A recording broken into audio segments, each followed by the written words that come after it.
Here we are. We're live. T's Weird Week News. Hey everyone, I'm T. Krulos. And I'm Heidi Erickson. There's Heidi is eating some ice cream because it's been a very warm week here in Yeah, Wisconsin. it's hotsy totsy Yeah. for sure. Um. Okay. So last week we mentioned that events are happening again, um, which is feels kind of sudden. But there's so much cool stuff going on, and this is the first one that we got on the horizon.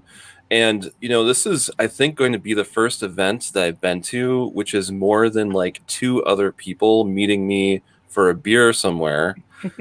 And it's the Midwest Haunters Convention, which runs June 25th through the 27th here in Milwaukee.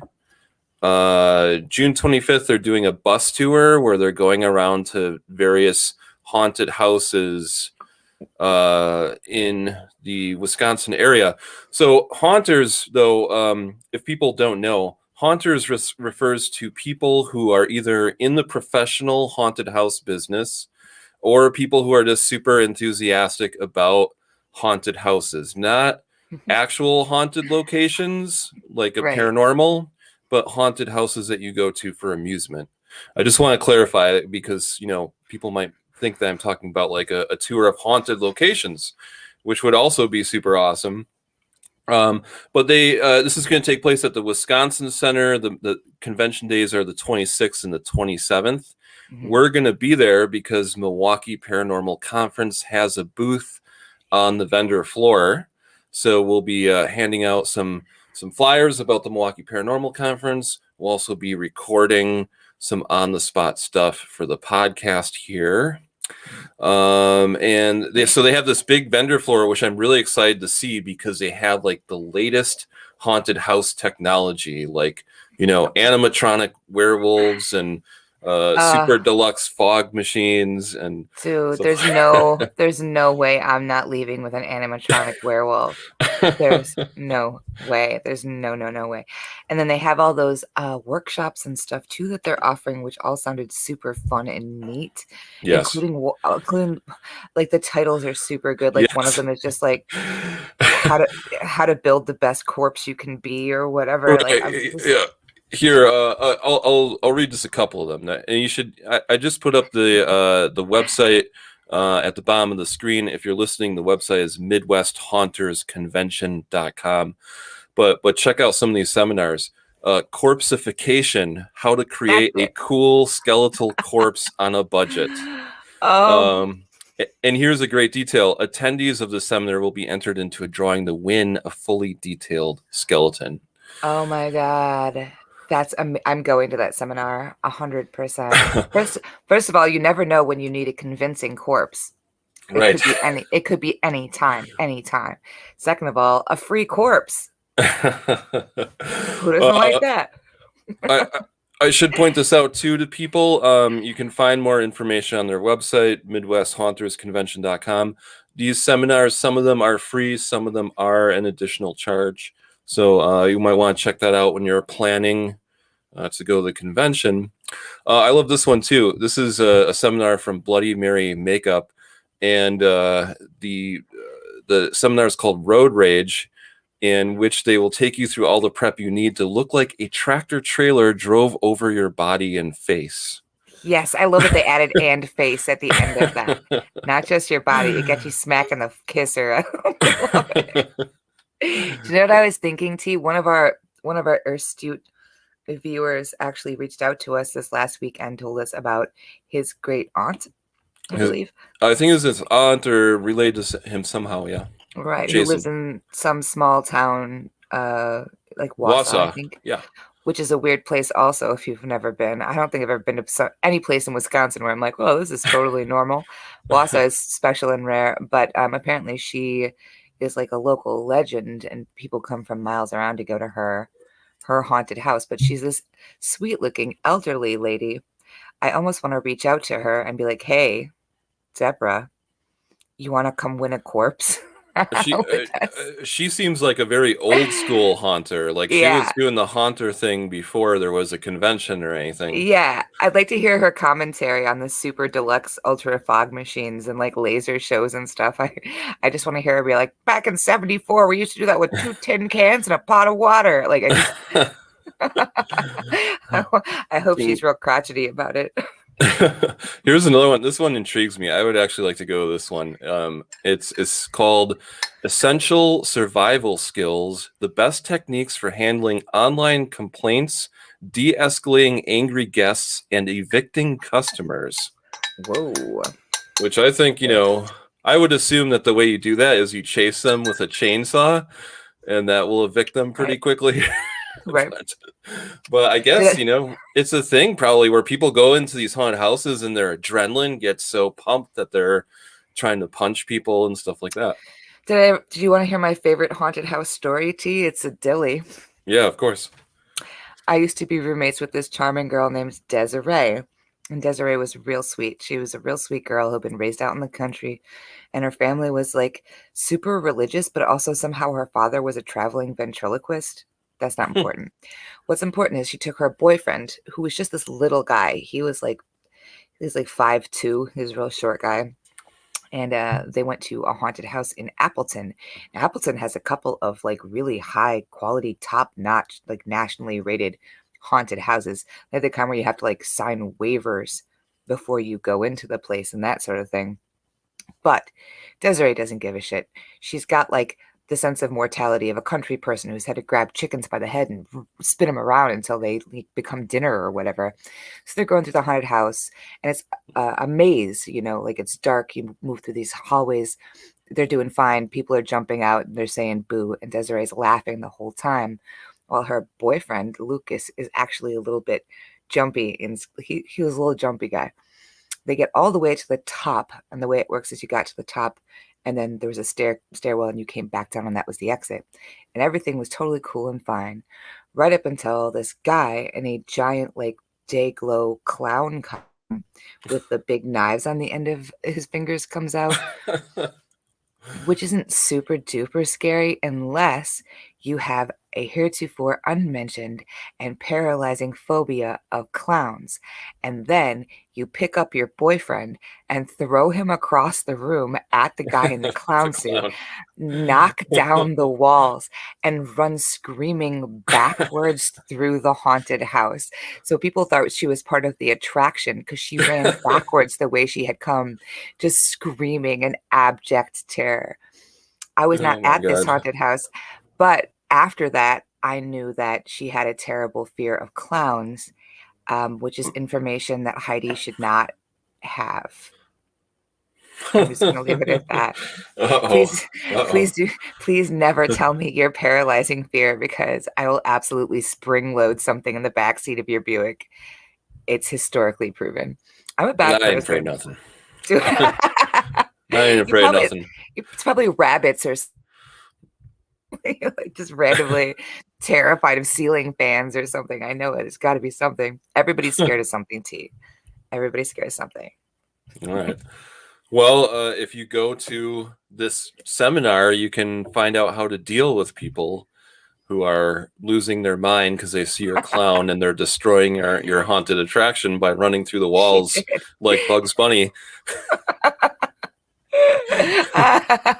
Oh, those poor people. It takes like all year to plan and staff and Oh yeah, build one of yeah, those big haunted houses. Like it's a whole theatrical event that happens.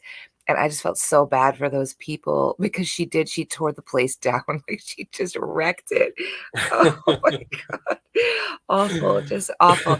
Yeah, I'm interested to find out like the kind of expense and work it goes into building a haunted house like that because I had actually worked in planning a haunted house that was supposed to happen here in Milwaukee that sadly didn't happen, but it's a lot more expensive than it sounds because yeah. you have to have all these actors there, and like even if you don't have the giant animatronic werewolf, which you should obviously, Right. um there's a lot of construction that goes into it and safety because like Yeah. there's fire risk and like what if somebody has a seizure and they're lost inside the dark in your haunted house. Like there's all kinds of stuff to consider.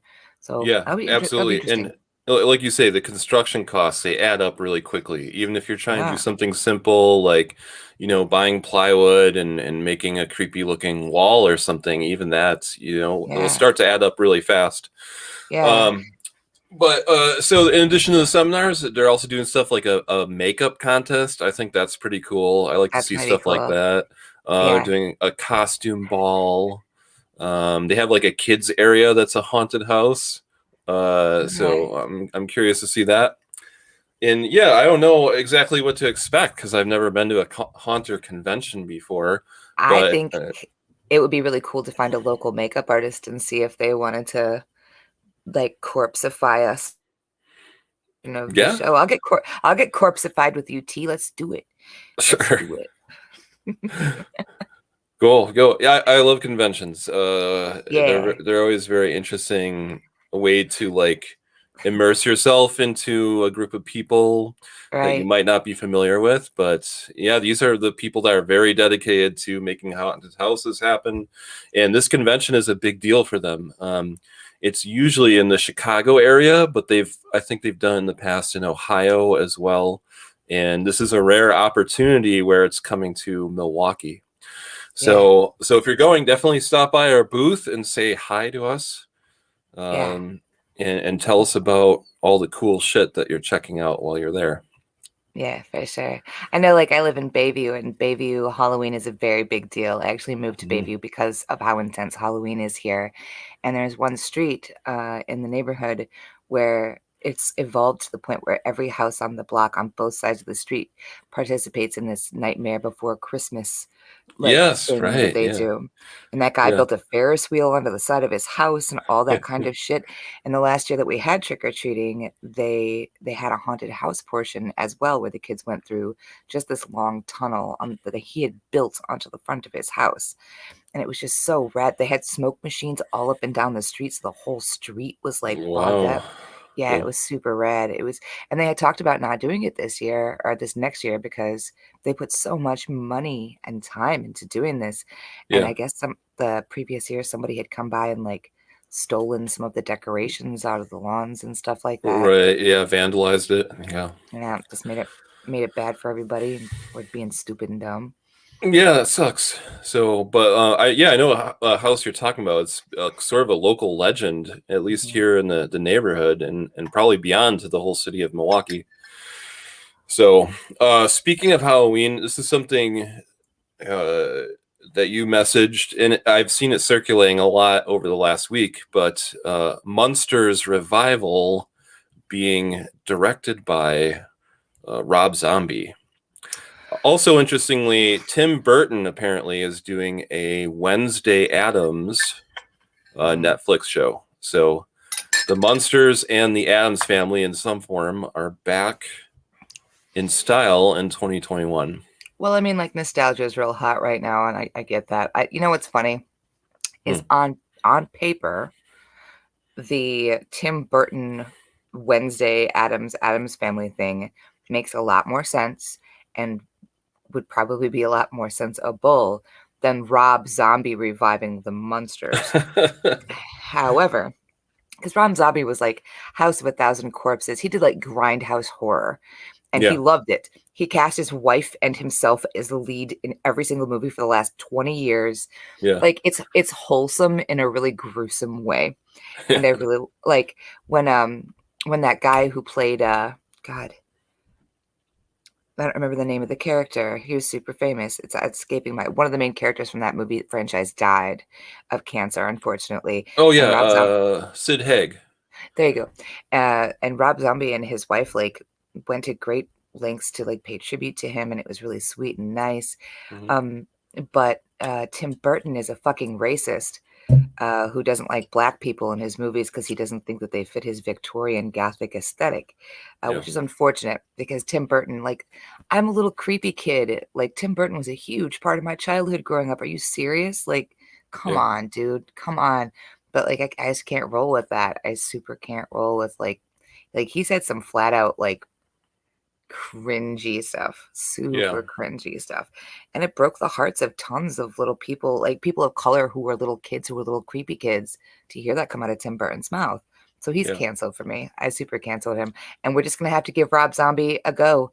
To be fair, like Dragula, like that's super famous, that was named for the car yeah, in the yeah. Munsters. I was gonna say he's got two things I think that are gonna work for him. One is he's got kind of a cartoonish style. Sometimes, even in his more gruesome horror movies, Hmm. it's a little bit cartoonish at times.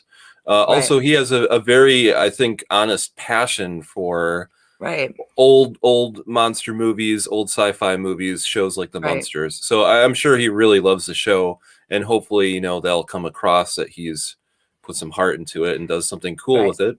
Who Right. knows? And I hope that he does because I feel like the Munsters, I really liked the Munsters. Like everybody liked the Mm. Adams family. And it's almost like the Munsters was the cheesy version of the Adams family. Like, you know what I mean? It kind of was. It kind of was. But I think that there's a lot more, like the Adams family thing has been done a lot. Like it's Yeah. been done a lot, a lot. And the Munsters never really did. And it was real wholesome, like goth cheese. And you're right. I think Rob Zombie could knock it out of the park. And if he made a slightly darker, more realistic version of the monsters, produced by Rob Zombie, like that could be a new cool thing as opposed to like yet another regurgitation of the same thing. So Yeah. plus Tim Burton is a racist. So, that's how it works. Just gonna drop that right there.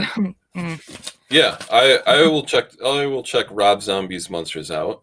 Mhm. We'll see. I could go either way, I think. Yeah, I mean, yeah, but I'm rooting for him. I'm rooting for you, Rob Zombie. I believe in you. I think you can do it. You get him, little buddy. Here's something that was very cool, by the way. 2016 Milwaukee Paranormal Conference, we had for one day a special guest, and that was Butch Patrick, who played Eddie Munster on the old Really? Munster show. Yeah, he That's lives in Illinois, I believe, and I believe the story is because he fell in love with a woman who lives there, and aw. they live in a haunted house, like Yay! a paranormal haunted house.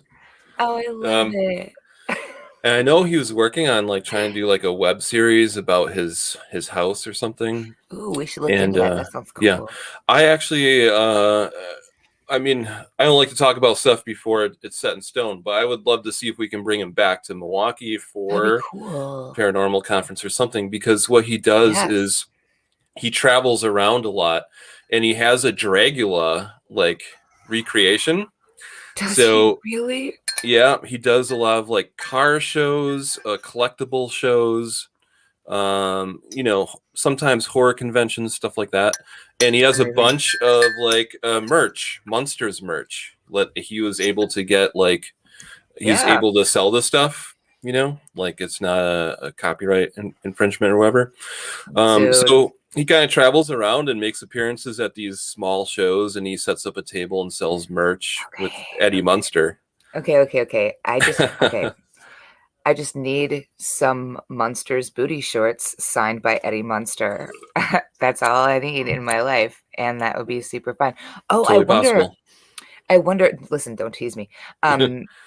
They do that thing in Hell, Michigan. Hmm. That is the hearse show, like the tricked out Dracula hearse show that they Yeah, have once a year. I'm not sure when that happens. I'm pretty sure it happens over the summertime. That would yeah, be a super dope thing to do. It'd be especially dope if we could go with Eddie Munster. right, right. Roll up with him. Going to hell with Eddie Munster? Dude, that shit writes itself. Oh, we're going, bud. I love it so much. Oh, that's such good news. Wow. Wow, wow. Super wow. Okay, Yeah. what else is going on? What else we got? Well, this is a good tie-in because this to me sounds very much like my head stuck in like 50s sci-fi movies now. So that's what I imagined when I saw this headline. It's actually pretty cool though. NASA sent a cargo load to the International Space Station last Thursday. I missed this last Thursday. I try to like pay attention to space news because I'm Yeah. just interested in being knowledgeable about it. But Right. last week, they sent a rocket up to the ISS, and amongst it, they sent some glow in the dark baby squid, a bobtail squid to be more specific, and some tardigrades. Um, Yay. and the squid, I'm just imagining like this is they send these to space, and then there's a cosmic ray, and then all of a sudden, Excelsior! It's Squid Yes. Man.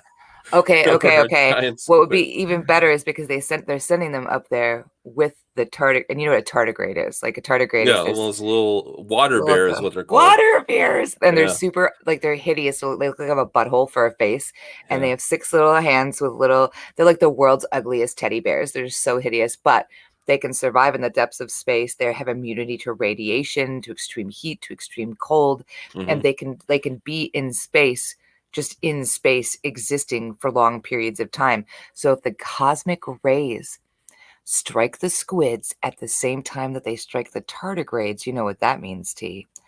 Squidigades Right. or A tard. Godzilla-sized one too. Yeah. Yeah, right, exactly. So you're talking about a squid that is immune to radiation and can live in space. And like, it's only a matter of time. They're doing it on purpose. It's only a matter of time. I think Right. that's true. Right. Wait, Uh, wait. They're not going up on the same flight as Jeff Bezos, are they? no, no. Yeah, I heard that. I heard that they're blasting Bezos into space. Okay. Just a couple of weeks after he officially steps down as the CEO of Amazon. Oh, good. I'm so glad Because he's taking some free time. right, right. Great. Uh, yeah. So I don't know when that is, but he's heading to space. Hopefully, he Yeah. stays up there. Yeah, right. Hang out there, guy. Enjoy yourself. Enjoy your time. Remember that movie with Jodie Foster called Contact? And there was Yeah. that weird, eccentric bazillionaire who like financed all of this space stuff. Why can't Jeff Bezos be that? Like it's like I just want it to be something so much cooler than that. But as long as they don't send him up with the squids, because the last thing on Earth we need is an Octo Bezos. Right. Right. A super can't. Why are they sending glow in the dark squid to space? Ah. Did you? Well. It's part of an experiment that is called umami, which stands for understanding of microgravity on animal microbe interaction. So it's going to examine the effects of spaceflight on molecular and chemical interactions between beneficial microbes and their animal hosts. What the hope is that we can understand how our microbes change when we go into space, because that's something we might need to know in the future if we're going to be sending more people into space, like Yeah. how their body reacts to being in those conditions. I think that's really okay. That's really fascinating, and that's like so smart that somebody thought of that. Like Mm. you have to think of that. I And I think the animals that they chose, by the way, is like you were saying. They know that they have the ability to survive in space, so they're trying to see if they can find any science as to why they do so well in that environment. that dude, that's crazy. Okay, because like as a human like organism, as a meat suit, as a flesh mech band name called it, um, you have like a bunch of different kinds of little animals that aren't of you that live on you in a symbiotic sort of way. Like there's bacteria in your gut right now that is not made of you, but if you didn't have it in there, you would die. And like all the little mites that live on your face, because right now there's mites on your face. But they eat all the oils and dirts and skin cells and stuff that are on your face. And if they weren't there, you would get infections and you would die. Like that would be a thing. So if you were in space for a super long time and like all of your little face mites like couldn't deal with it because they're not used to space. And the scientists figured out a way to replace all your face bugs with tardigrades. Dude, sometimes I look at science and I'm like, wow, that's really smart. And other times I look at science and you just know that there was just a bunch of scientists sitting around SETI like, you guys, what if your face bugs were dead in space? Like, right? There has to be a scientist who's like always wanted to be part water bear and like that's his thing and now he's doing it. I love them. God damn it. I just want to be a fully funded mad scientist. That's That's all I want in my life. Just come up with weird ideas. Well, super great. I love this plan. I'm super glad we're doing it. That in no way has any ominous over or undertones, and I feel completely comfortable and safe about it all the way. The end. Yeah, we'll And see.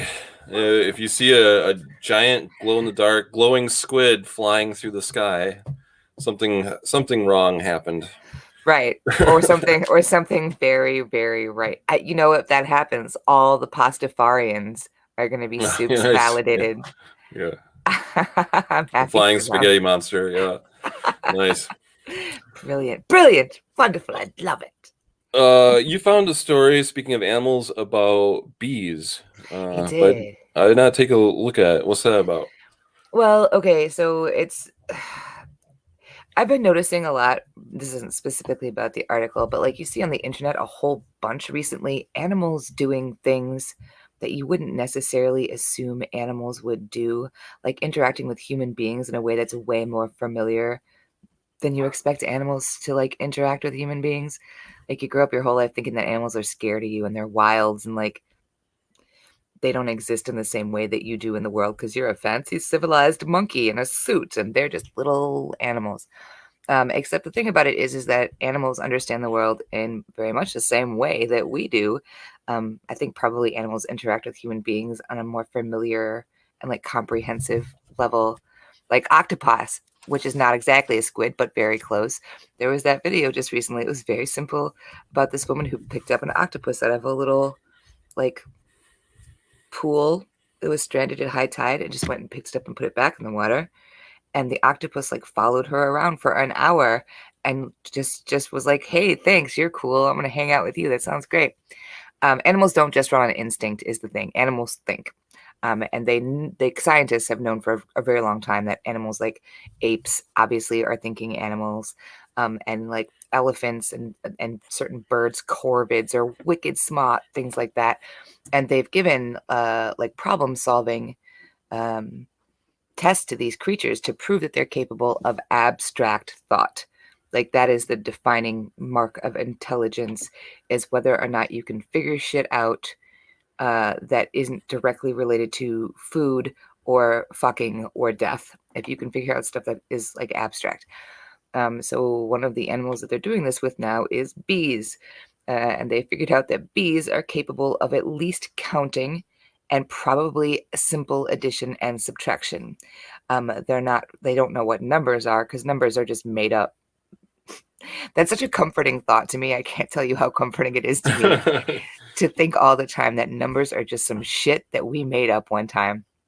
It is there's a name for the person who invented numbers, just like the guy who invented the chalupa. Uh, but they can do math. They figured out that they can do math. They figured out they can do math because they trained them the same way that they train ravens. The test was very similar to the way they train ravens and crows, by associating cards with a certain number of like shapes on it, and like there's a treat behind that little card, and then like changing the number of cards and them having to go through a process to get to that number of shapes before they can get their sugary treat. And they aced it. Like they totally, even when they try to fuck with them by like putting a different number that were spaced in approximately the same way, so that even if you as a person looked at it in a simple glance, you might be fooled into thinking it was the same number, and the bees were actually faster at picking it out than the people were. So that's the thing. I mean, I'm not super good at math, so I wouldn't be surprised if a bug was better at Right. math than me. I was just gonna say the same thing. I'm terrible at math. I'm sure a bee could Right. beat me at Right. Well, what you need is you need a math bee. You need an it. accountant bee to do your math stuff because apparently their soup's good at it, which is not a thing they were expecting. Like you expect, like if somebody's like, remember that trick at the fair? Like it was a joke where like a chicken, like they teach a chicken to count or something, Right. and they debunked it a million times. It's a parlor trick that has more to do, they say, with like how long the person who's training the chicken like stands with their hand in a certain way or something like that. But even that is actually math. Like they're still counting. That's still a thing that's happening. So most animals, even animals that like bees for a long time they presumed were essentially little machines that just followed the seasons and looked for flowers and did everything based on instinct. But that's not the case. That's not the case at all. They know things. They know things, T. Wow. Well, it's very interesting. Okay, I've got a story that's not about brains or being able to do math, but it's about brawn. I love this story. I saw a video of this, so we'll. If you're listening to this in the podcast forum, we'll have a link in our show notes on this. But bodybuilder Courtney Olson of Las Vegas broke the Guinness Book of World Records, and she did that by crushing 3 watermelons between her thighs in 7.5 seconds. At the same time? No, like 3, all like the 1, 2, 3. Oh, okay. In a Okay, row, okay. in a row. It took her 7.5 seconds. But that beats the Ukrainian bodybuilder Olga Lyshuskas record of 14.65 seconds. So she did it in almost half the time. Wow. Wait, so where is this woman from? The one who just broke the record? Las Vegas. Oh, sure. Sure, Yeah. obviously. Yeah. Amazing. It makes total sense that she's from Las Vegas. It makes total sense that the last one Was from the Ukraine. was from the Ukraine, no Yeah. doubt, no doubt. At first I pictured like 3 watermelons like around him and squishes them all at the same time. That would have been pretty fucking metal, but like I don't know. Like I feel like once you broke the first one, the next 2 are like what, easy peasy, right?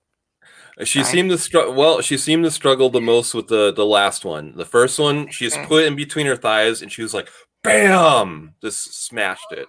And she smashed the second one, and then the third one, she was like, kind of grunting and pushing, Right. and then she got it. It Right. finally succumbed to the pressure.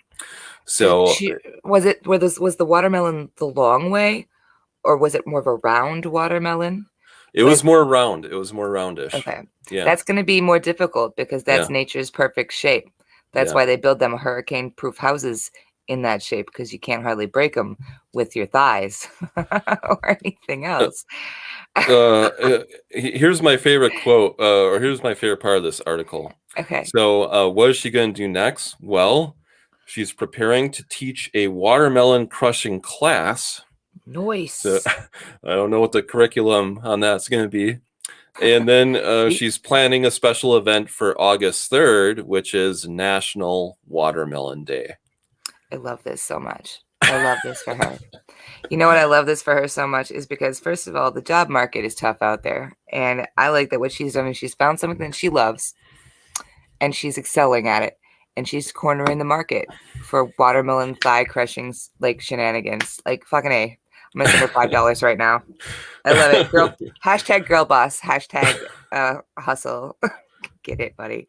Okay, well, that's pretty great and cool. I like that plan very much. It's not my favorite story of the week, though. My favorite story of the week is actually from New Mexico.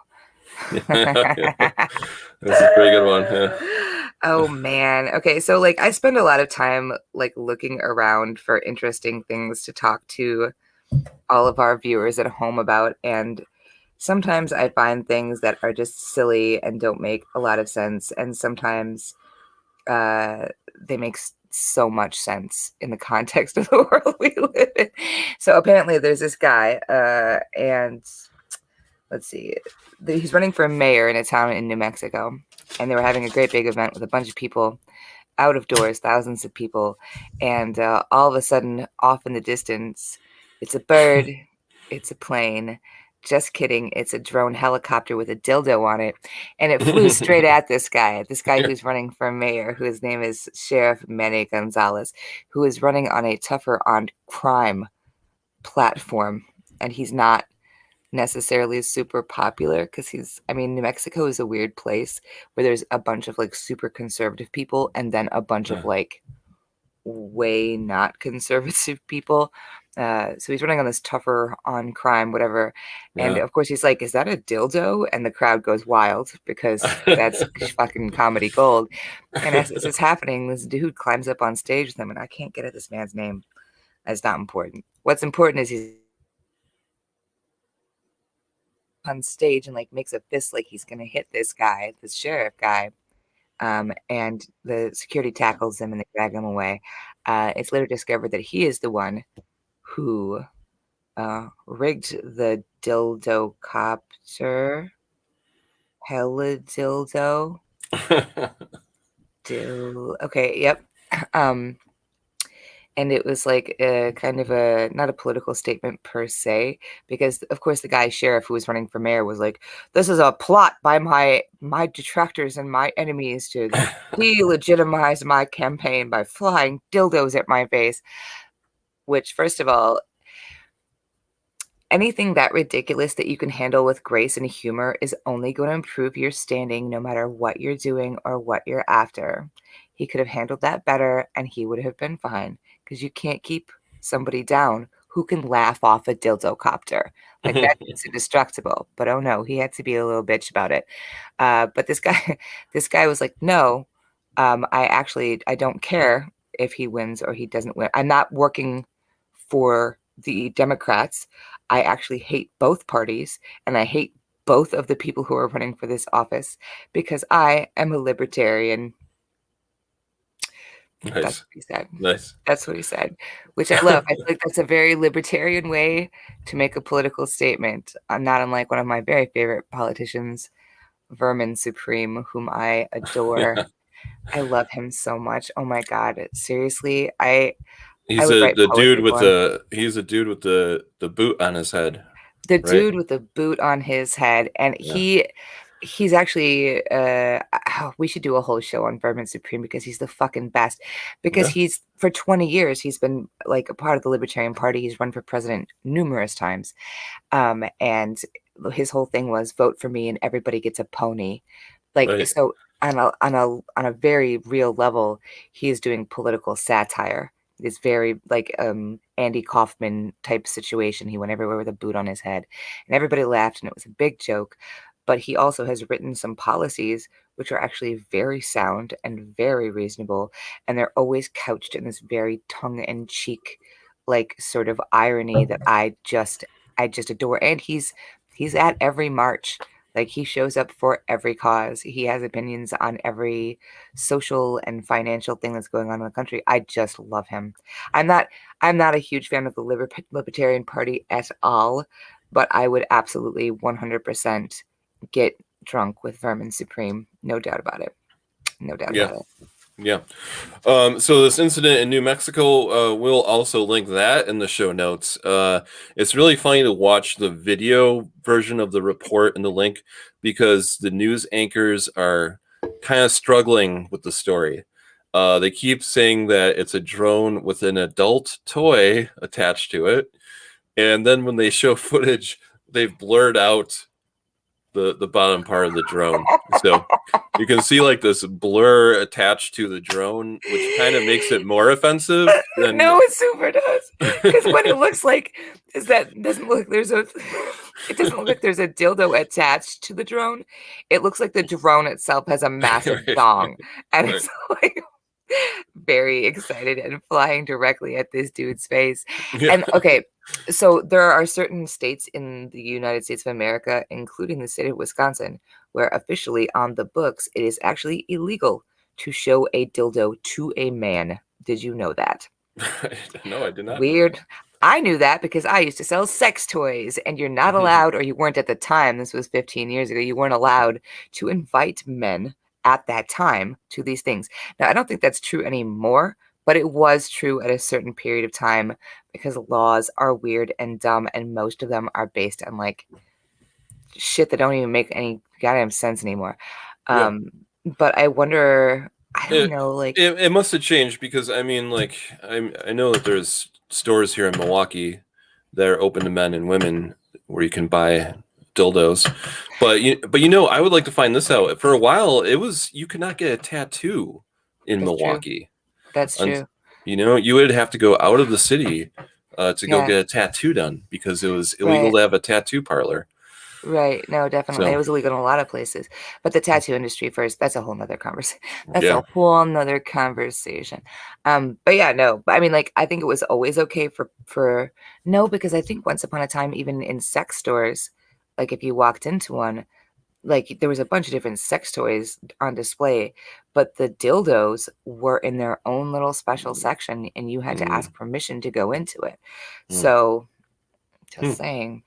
I don't know. I don't know anybody who's old enough to remember the special dildo rooms. If you guys are with me, that's cool. um, so yeah, I don't know. It's people fighting for their right to have an opinion. They're raging against the machine, dildo style, and I respect it. I respect somebody who's willing to, whatever. Which walks us into our next story, I suppose, which is this week. It was not today specifically, but this week was the anniversary of the Killdozer. Yes, June 4th, 2004, Mhm. Granby, Colorado. Marvin Heemeyer uh, owned a muffler repair shop. I mean, it's kind of a complex story, but basically, he got screwed over by a Yeah. concrete factory that wanted his property and was kind of building it around him. Mhm. And he got very upset about this, and he was angry at the city council, which included people who owned the concrete factory. Yeah. And so this kind of stewed. They did offer him money for his property, and he kept raising the price. And then he decided that no, actually, I don't want the money. I'm super pissed off that you've been trying to screw me over. And so he bought a bulldozer. The bulldozer is a Komatsu D355A bulldozer. For Mhm. what it's worth, I don't know. And he covered it with steel plates and reinforced it with concrete. And he had a Mhm. bulletproof glass window. He had some Mhm. rifles attached and a camera so you could see where he was going. And he crashed through his building and destroyed for the next 2 hours and 7 minutes. He destroyed or damaged 13 buildings, including the concrete plant that he said had screwed him over, the town hall, the local newspaper office, and several other properties that belonged to city council members. Yep. So he went on this rampage, and I mean, it was unlike anything anyone has ever seen before. Yeah. I'm pretty sure about that. And it ended with him killing himself inside of the Killdozer, as it became named in the media, because it got stuck and it was leaking fluids. And I guess he was like, "All Yeah. right, this is it. I've made my point, and now I'm going to check out." Yeah, and so like this guy is like a folk hero for doing this because it's a super sad story if you read into it and like you were saying about him like getting screwed over, like he really was screwed over.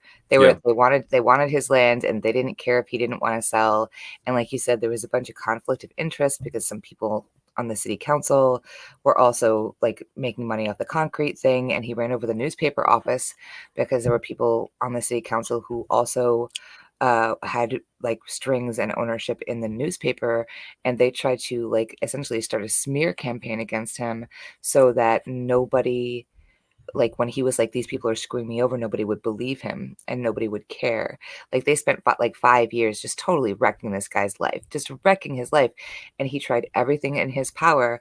That was like he got a lawyer, they like all this kind of stuff to like legally reasonably solve the problem, and it was just this little small town decided that they didn't give a fuck about this random guy and they were going to do what they wanted because they were the people in charge. And when he ran out of options, he built a fucking killdozer. And he made a point, like I would like to point out, nobody was harmed. Nobody but this man was harmed in his kill crazy rampage. The only thing that was happening was he ran like he destroyed a bunch of property and he did run over some cars, but like no people were harmed. He made sure that he went into the concrete factory when he knew there was nobody going to be there. He went into the city hall when he knew there was nobody going to be there. Like he took great pains to make sure that nobody, least of all anybody not directly involved with this, came to any harm at all. He wasn't like he'd had some like it takes time to build a killdozer. Like you don't just Yeah. like go into your garage and throw one of those together. Like, it took him months to build this killdozer, and I wonder frequently how often in that process did he stop and be like, "What the fuck am I doing?" Or was he the whole time just like training montage, heavy metal music, just like ready to like do whatever? Yeah, I think he was pretty into it. Right. Here's a quote from him that's pretty famous. Like you said, he's become a folk hero in some circles. So this is a quote that you'll often see posted from him. He says, "I was always reasonable until I had to be unreasonable. Sometimes reasonable men do unreasonable things." Yeah. So there is a really good documentary that just came out last year. It's called Tread, and is a documentary about Marvin Heemeyer and the Killdozer. And but one of the most fun parts, it's a very interesting documentary too. They talk to some of the people that had pissed him off, and they talk to some of his friends who defended him. So you get to hear a couple of different perspectives on that case. But then towards the end of the documentary, they have like a CGI, I guess, recreation of the rampage. And Nice. it's worth seeing the documentary, I think, just to see this recreation of what happened that day on June 4th, 2004, because it's pretty intense. I He remember w- I he I wasn't remember what fucking it was in the around. news. He wasn't like it was on the news like chasing OJ down the highway style. Like they had live coverage Yeah. because it went on for 2 hours. It Yeah. was Yeah. 2 hours that he was doing Yeah. this. And he had reinforced that bitch like nobody Yeah. was he They wasn't could gonna knock stop it in. until Yeah. they Yeah. could knock it out. Tell me when you're watching the documentary and they're interviewing these people who like, come on, they're fucking dicks. Like that was a dick thing. They drove a man to revenge and suicide. Yeah. Did they come across like the douche canoes that they are, or were they like, we had no idea that like how did they defend Uh, their position? it was a little bit mixed. I think that some like didn't quite grasp what was going on, and some of them are just trying to like pass it off like they're being interrogated by a police officer or something, or trying to spin it in their favor by pointing out that they did try to offer him money for his building, significantly more than the value of the building or the land, but he didn't want the Right, money. He wanted his muffler shop. So right, right. Yeah. I would just, I would recommend people see it, and you can judge the people involved for yourselves. But it's definitely interesting to hear all of the different perspectives and to hear himself, because he actually, instead of leaving a written manifesto, he recorded about 6 audio cassette tapes Oh in wow. in which he tells everyone exactly why he is doing what he is doing, Really? and his frustration and anger, and it kind of explains everything. So Wow. name of that documentary again is Tread, like a tread on On a a killdozer. killdozer. Right. And yeah, it's wild, and it's just crazy to think about that happening. And yeah, they were trying to stop him, but he fortified that machine, so they could not stop him. And they tried all sorts of different stuff. They tried to crack open the top so they could get in at him, and they couldn't. They Yeah. tried putting like a grenade or a flash bomb or something into the tailpipe of Yeah. the machine, and that didn't work. And there's not really much you can put in front of it to stop it, like a barricade. So No. I mean, it's really too bad because like he built the hell out of that killdozer, and had he survived the event, he probably could have ultimately had a very lucrative career building killdozers for other people because he sure did know how to build them. Holy shit. yeah, he It's must have been impressive. he was very skilled at welding and doing what he did. So Yeah. Yeah, Uh, I hear you, Shane. Yeah, it's awesome that yeah, alcohol, tobacco, and firearms. They tried to stop. Like the feds were there. It's not like it was just the local yeah, podunk cops who were trying to stop him. it Like was they called them. a growing number of agencies were showing up. Yeah, they called in the Marines. Like it was, I mean, geez. And it's amazing to me because like he clearly had no plans of making it out of that scenario alive. That was not what he was planning on going down with that ship. So he didn't make it indestructible and impenetrable so that he wouldn't get caught or hurt. He made it indestructible and impenetrable so they couldn't stop him from Yes, making a point. yeah, And that's impressive. That's pretty impressive. It was yeah. The footage too. If you're listening and you haven't seen the footage, like just seeing this bulldozer destroying buildings, It's like. satisfying. It really is.